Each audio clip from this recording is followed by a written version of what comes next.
And at times, we keep wondering, when is JT going to arrive? When can we put his name in the conversation with Luka and Anthony Edwards and things of that nature? Was he the best player on the floor last night? Hell no, he wasn't. And look, I understand he had, 36 last night, 12 rebounds. He should have had 50. You went full retard, man. Never go full retard. When it comes to superstar players in this year's postseason, nobody's been more critiqued and nitpicked than Jayson Tatum. And at first, it was minor critiques that were valid. His shot was off, he was missing threes, stuff like that was valid and plainly obvious. But the further we advanced in the playoffs, the more Tatum was nitpicked, the goalposts were moved, and the hate increased tenfold. And by the time we reached Game 1 of the East Finals, you had someone like Kendrick Perkins saying Jaylen Brown is actually better than Tatum and the best player on Boston. What statement did Jaylen Brown make? What statement he's been trying to make all postseason long? That he's the best player on the Boston Celtics. Perkins' level of hate for Tatum at this point, it's reaching Skip Bayless, LeBron type levels. As now Perkins saying Brown is actually a better overall player. Even looking at Perkins' takes from a week ago, it disproves that on its own. As when it came to Big Perk's top 5 players with the most pressure on them, who was on that list? Jayson Tatum at number 1. And quite possibly the dumbest take of the playoffs came after Game 1 versus Indiana. Now to remind you guys, Tatum this game, 36 points, 12 boards, 4 assists, a great all-around game. Now yes, Jaylen in the fourth quarter had that clutch 3 in the corner, which saved the game. That was crucial, a great shot, props to Jaylen. But Tatum in overtime, this dude took over and scored a game-high 10 points. Now Boston winning this game, Tatum playing fantastic, being great in OT, them snatching a victory from the jaws of defeat.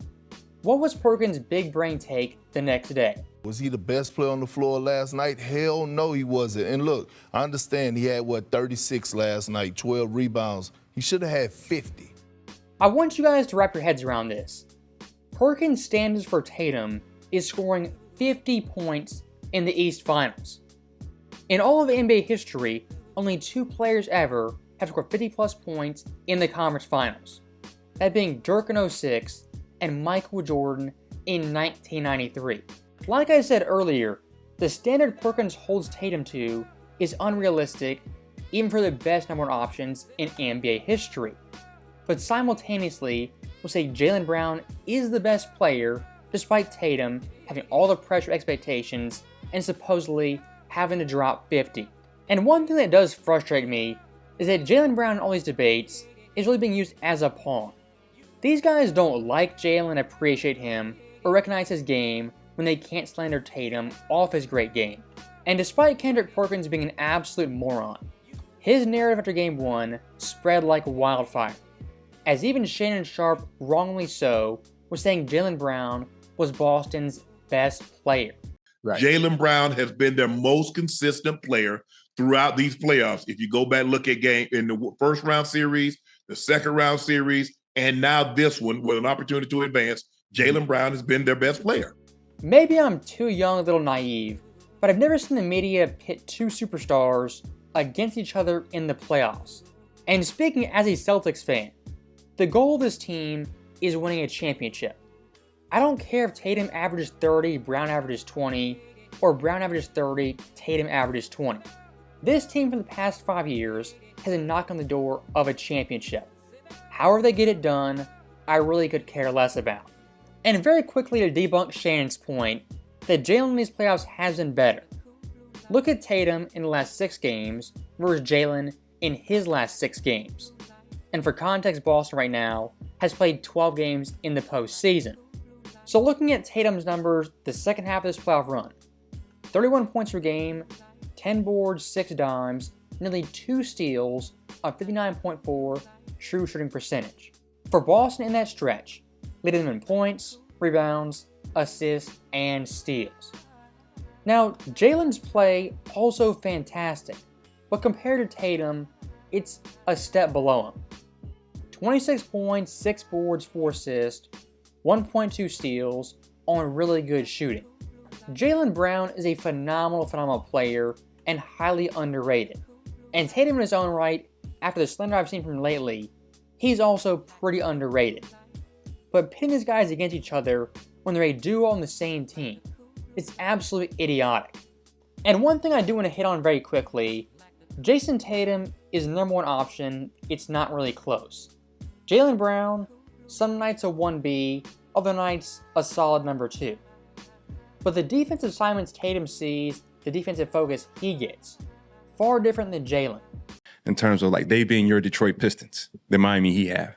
And it's like the Jordan rules is the Tatum rules. And I've seen it put together. And they will figure out what your weakness is. I mean, they'll say after you take 3 dribbles, right, we doing this. It's like that detailed. If you watch Boston closely, watch Jaylen and Tatum closely, there's no question who the better player is. But these idiots in the media popping up one game here, one game there, just to slander Tatum, it's getting old and it's getting corny. And my biggest takeaway from watching Tatum this year, really take control of the offense minus Porzingis, is making the right reads, the right passes that in past years he wouldn't have made. I mean, tonight versus the Pacers, that behind-the-back dime to Horford in the corner for a very crucial 3. Tatum 2 years ago probably doesn't make that play. But this version of JT, far better all-around player, a defensive player, passer, and especially rebounder. And contrary to what ESPN says, nobody on Boston, that being Tatum or Brown, has to score 40 points every single night to carry the team. That is the pressure. But individually on Jayson Tatum, we can't put him in the category of LeBron James. I don't even think he has the it factor that Luka Doncic has. Dude, you're the best player on the team. You got to carry the team. Maybe he's just not that guy. Now, that guy right there, I think his name's Adam Hahn. He's a Knicks reporter. For him to have that take, it's, what are your qualifications to talk basketball? I'm a guy on YouTube and I understand Jayson Tatum's standard isn't LeBron James, Steph Curry, or Michael Jordan in terms of carrying a team. And for this Celtics team, nobody's carrying them to a championship. Not Tatum, not Brown. This team was built as an actual basketball team, a 1 through 7, where you have 5 different guys who can give you 20 points on a given night. And the last thing I do want to address is the Ant versus Tatum debate. As this debate early in the playoffs, the Anthony Edwards fans are very vocal, very loud, that Edwards finally is better than Tatum, and a top 7-ish player. Some were saying top 5. Now, of course, Edwards in a very short time went from a great story, a great player who's on the rise, to now 2 weeks later, just being overrated and kind of tossed to the side. And of course, Edwards is a great player. But you know who ruined all this? The NBA media. They tried to anoint Anthony Edwards ahead of guys like Tatum, Luka, guys who have been there, done that for years on end. That's not Ant's fault, but the media anointing this guy prematurely, that's on them.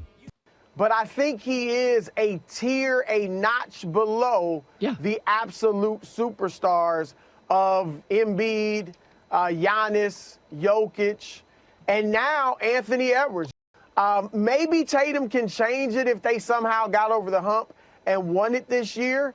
I don't see them doing that. But yeah, Edwards has surpassed. And let's face it, before the off-the-court problems, Ja Morant had passed Jayson Tatum. And like I said in my previous video, the media excuses for Anthony Edwards, they wouldn't fly for Tatum or Luka at the age of 22. Him quote-unquote being exhausted, only being 22, never having been there before.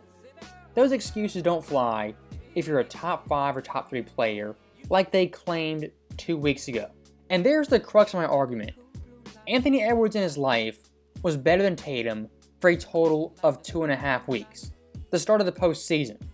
Now, the second half of the playoffs, Jayson Tatum, 31 points per game, 10 boards, 6 dimes, 2 steals, you know the stats. Now, Anthony Edwards, still really good numbers, production, still playing relatively well. But compared to his early playoff production, when he was 30 points per game really every single night, this version of Ant Edwards 2 weeks later, not even the same galaxy.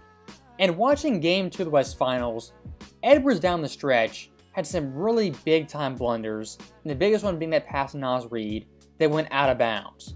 If Jayson Tatum made that pass in a playoff game, it would be DEFCON 4, all hands on ship. It's an all assault on him as an NBA player. I mean, it would be absolutely nuts.